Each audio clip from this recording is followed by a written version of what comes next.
Good evening, everyone. In our Five Guys Hoop News report, the Camel boys basketball team picked up their first win of the season, and they did it beating a very good Newton Falls squad. And to Camel we go, nevertheless. And Newton Falls coming in with just one loss on the season. Well, Camel had different plans. In the half-court offense, how about Christian James going right to the cup? Camel led by 5. Then in transition, Zach Luciano with the finger roll layup. Camel now up by 7, but Newton Falls, of course, they'd come back. Alex Pennington going to clean up the boards and put it back for a deuce. And Newton Falls within striking distance. Then Ian King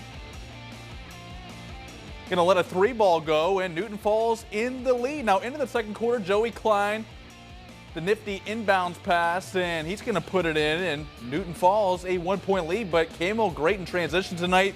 And Christian James going to put it in. How fitting. Camel a winner tonight, 49-33. Elsewhere, Mahoning County was Howland at Boardman. Believe it or not, going into the third quarter, it was 31-2 Boardman. And Howland trying to get offense going. Jordan Sperling hits a jumper just inside the charity stripe. Next trip down, Trey DePietro going to find Spencer Smith, who had a team-high 10 for a deuce. And speaking of stat sheet, Ethan Anderson, 7 points, 7 rebounds, and 3 blocks, and he puts in the post hook there. Then Anthony Hightower getting in on the fun. Nevertheless, Boardman, they beat Howland 56-26.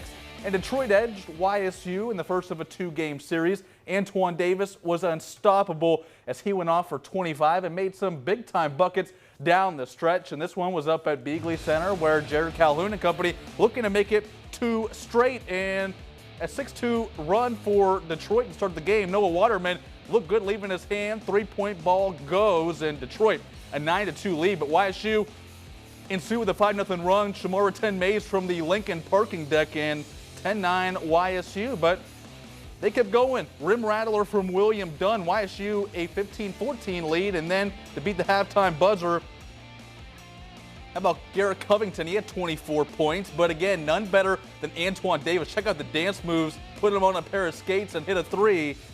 Antoine Davis, again, 25 points. YSU led 50-49 at that point, but Detroit just back and forth. Matt Johnson, 14 points off the bench.